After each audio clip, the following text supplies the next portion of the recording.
E o Tarobá Cidade está de volta. Hoje a gente está falando sobre o novo normal. E o novo normal também mudou os hábitos de higiene. Como será que está esse novo normal em Londrina? O repórter Silvano Brito foi às ruas para conferir as mudanças. Além de todos os cuidados pessoais com nós mesmos, a forma como vemos o mundo também foi completamente alterada. Encontrar alguém sem máscara andando pela rua, por exemplo, pode causar muita indignação. Não é normal. A gente já olha assim, não critica, né? Mas já pensa, nossa, por que não está usando, né? A impressão que dá é o descuido daí, né? E assim, o risco também de estar pegando o Covid, né? O risco de contrair a Covid-19 alterou completamente o dia a dia das pessoas e trouxe com ele o conceito do novo normal.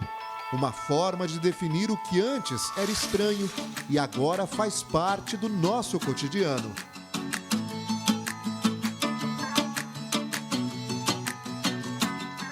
Pode separar didaticamente assim, em dimensões, a dimensão pessoal, a dimensão social, a dimensão no trabalho, por exemplo. A dimensão pessoal é a gente se acostumar com as novas exigências de etiqueta, etiqueta respiratória, etiqueta social, da obrigatoriedade, inclusive legal, de utilizar máscara. Na dimensão do trabalho, por exemplo, se acostumar com o teletrabalho, quem perdeu o seu emprego, quem agora está procurando, quem teve seu trabalho transformado em teletrabalho, as diferenças de relações que isso causa, isso também é um processo em construção.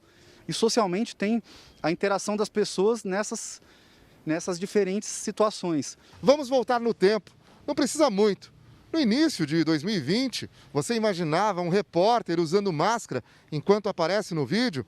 E pelas ruas, os dispositivos com álcool e gel para a higiene das mãos? Pois é, mas parece que mesmo depois que inventarem uma vacina efetiva contra o coronavírus, alguns desses hábitos devem continuar. Principalmente durante o inverno, a utilização de máscaras, a exigência de determinados produtos como álcool gel nos ambientes coletivos, como supermercado, shoppings, talvez isso fique como resquício por muito mais tempo, porque a chance de a gente ter outras doenças, hoje foi o coronavírus, outras variantes de outros vírus da própria influenza, é grande no futuro. E assim, nós vamos nos acostumando com o novo normal. Pessoas distantes umas das outras. Estranho se elas estivessem se abraçando. Máscaras em todos os rostos, inclusive nos das crianças, que por incrível que pareça, para elas é totalmente normal. A vontade dela de passear, de sair de casa era muito grande.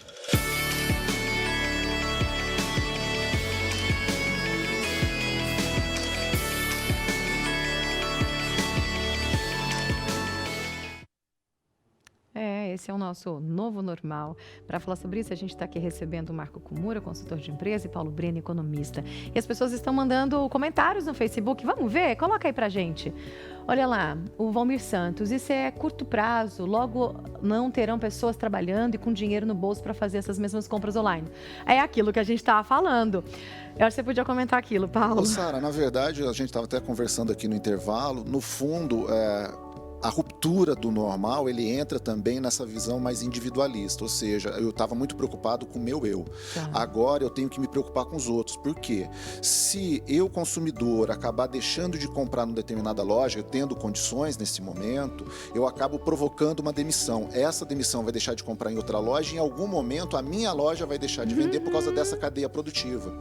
Então, como está falando, essas compras online, ela é importante para a economia nacional, mas eu gostaria também de destacar a economia local também, né? Eu acho que uma das grandes estratégias, só para concluir nesse novo normal, é justamente a ação local, né? Então eu acredito que os municípios de porte médio, porte pequeno, eles estão mais preparados para se aliar, para passar por esse momento e gerar um novo normal o mais rápido possível. É isso aí, olha lá. Daldir Castelhano, bom dia, Sara. Bom dia, Nadir. Valmir Santos, o que gera venda sempre foi e será o trabalho do ser humano, não de tecnologias. Esse avanço, o Valmir está empolgado. Esse avanço tecnológico vai trazer grande desemprego e miséria no país. Se nossos governantes não intervir, preparem-se para o fracasso total. Ai, Valmir, você está muito pessimista. Tem mais? É isso aí? Tá. Depois eles vão colocar mais pra gente, tá bom? Bom, a questão é, a gente tem que ter essa consciência de que pensar num todo, né? Não é individual. Eu não vou mais pagar a academia, mas a academia, o dono da academia talvez pode falir e talvez ele não vai mais consumir de um primo meu que consome de tal e vai chegar até mim em algum momento. Essa é a questão. Se você tivesse que falar o suprassumo desse novo normal, para quem está assistindo a gente, o que você falaria, Marcos? O suprassumo para quem é consumidor, tá? O que mudou na vida? É a economia de baixo toque. Tudo que economia de baixo toque é tudo aquilo que você precisa relar para fazer alguma coisa. Isso gera um pouco de medo. Então, por exemplo, você passar um cartão de crédito, você digitar numa tecla num terminal bancário, você ir num totem para fazer um pedido, isso tem gerado um pouco de repulsa. Então, esse processo vai mudar. Por isso que, por exemplo, os pagamentos eletrônicos, pagamentos de celular por aproximação, agora o WhatsApp com pagamento, né? O pagamento de transferência em dinheiro.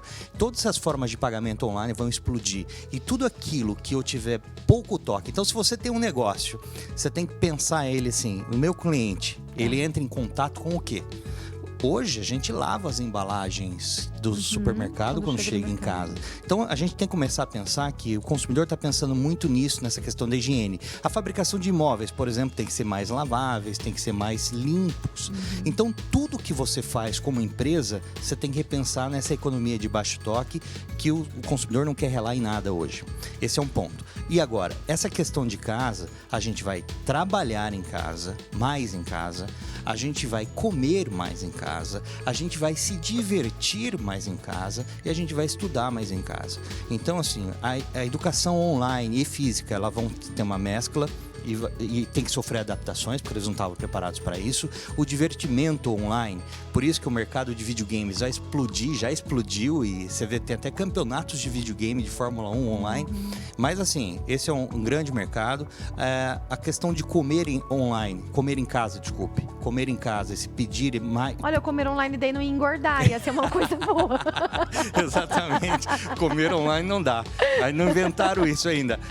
Mas você fazer mais comida em casa, você voltar, resgatar alguns valores do passado, isso está acontecendo. A marcenaria, fazer todas as coisas, o faça você mesmo em casa, voltou muito. E essa questão do trabalho online. Então esse é o novo normal. As empresas têm que entender que esse consumidor, ele já incorporou esses novos hábitos e você vai ter que, de alguma forma, transformar. Novos produtos mais saudáveis, embalagens que sejam mais laváveis, entregas ou produtos em pacotes personalizados e uso individual. Tudo isso é o novo normal para quem é empresário e para o novo consumidor. Paulo Breni. Na verdade, eu acho que a gente podia resumir em uma palavra: cooperação, né? Eu acredito que a forma que a gente tem de passar por esse momento e resgatar, como eu falei, a economia futura é justamente cooperar, olhar para o outro e pensar que o outro também determina a sua vida econômica, né? E a partir da possibilidade ter mais essa interação, né? E espero que o novo normal também tenha mais solidariedade, né? Eu acho que essa palavra também pode ser uma palavra que faça parte do novo normal, pelo menos assim eu espero e torço. Esperamos, gostei. Gente, foi um prazer recebê-los. Marcos Moura, prazer. Obrigado por você estar aqui meu. novamente. Paulo Breni, Obrigado, foi um prazer. Está convidado para voltar mais vezes. Esse sotaque seu, você não é daqui, não? Na verdade, eu estudei no Rio de Janeiro e eu acho que o sotaque ficou. Ficou, encalacrou em você. É mais ou menos isso. Eu acho que eu tive grandes amigos cariocas e isso acabou vindo. Porque você tem o sotaque mesmo de carioca. Mas não tem problema não, que é bonito também, né? É gostoso. Essa miscigenação, essa mistura toda que a gente tem aqui no nosso Paraná, né? Obrigada, viu, gente? Foi um prazer recebê-los. Sempre um prazer.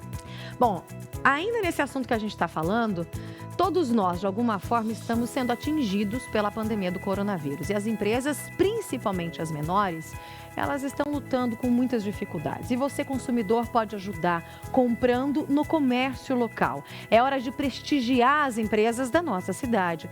Quando você compra no comércio local, você fortalece a economia da sua cidade. Você contribui para a preservação dos empregos e, assim, ajuda na geração de renda que movimenta toda a nossa economia. Mas, para que o nosso comércio continue aberto, é importante que você ajude tomando todos os cuidados essenciais. Seja responsável ao sair de casa, use sempre máscara, higienize as mãos com frequência e use álcool gel. Mantenha o distanciamento social.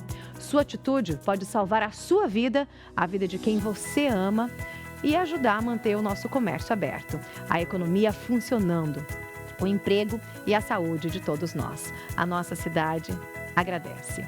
E hoje tem Dica Jurídica com o advogado Renan de Quintal e o tema é: como fica a situação daqueles que insistem em desrespeitar fazendo festas nesse período em que se pede para continuar em isolamento social. Bom dia, Sara. É uma situação bem complicada esta, mas o importante é a gente lembrar que, no direito, todo aquele que descumpre uma lei, ele é responsabilizado por isso, tanto civil quanto criminalmente. No caso do coronavírus, existe uma legislação atualmente vigente no Brasil que prevê o isolamento como uma das medidas de enfrentamento ao coronavírus. Então, aquele que descumpre essa legislação, principalmente quando essa está prevista num decreto municipal, como é o caso de Londrina, em que está proibida festas e eventos, ou então uma legislação estadual, ele acaba sendo responsabilizado por isso. Inclusive, é comum nós depararmos com processos judiciais movidos pelo Ministério Público, em que pessoas estão sendo autuadas em multas de 10, 15, 20 mil reais, justamente pelo descumprimento dessa legislação, seja o decreto municipal ou estadual, mas visando justamente amparar a proteção à saúde, o que é sagrado em qualquer lugar do planeta. É isso aí, muito bom. Atenção você, meu amigo, minha amiga, que está assistindo a gente agora e que possui um financiamento de um veículo. Sabe quando você tem a sensação de que você comprou um carro, mas está pagando o valor de 2 ou até de 3 carros? Você sabia que é possível reduzir o valor dos juros desse contrato? Calma, que eu vou mostrar para você mais um caso de sucesso de um cliente solucionador. O Donizete, ele procurou um dos escritórios e fez uma análise gratuita para verificar o potencial de redução. Adivinha só? A dívida foi reduzida em 53,4% do valor total. É isso mesmo que você ouviu, 53,4% de redução do valor total da dívida. Não perde mais tempo e procure a equipe especializada do Solucionador. Faça agora mesmo sua análise gratuita. O financiamento pode ser de carro, de moto, de caminhão. Entre em contato agora com a equipe do Solucionador. Só você ligar para o número 4141-2211 ou mandar uma mensagem pelo WhatsApp 999162211. Só o Solucionador oferece a você uma análise gratuita e a garantia do contrato. Vamos para o intervalo rapidinho? Não sai daí porque daqui a pouquinho tem ela, a nossa Nutri, Priscila Teixeira, que vai falar para a gente o seguinte: como que a gente vai lidar com o ganho de peso após a retirada da vesícula? É depois do intervalo, eu volto já já. Bom dia.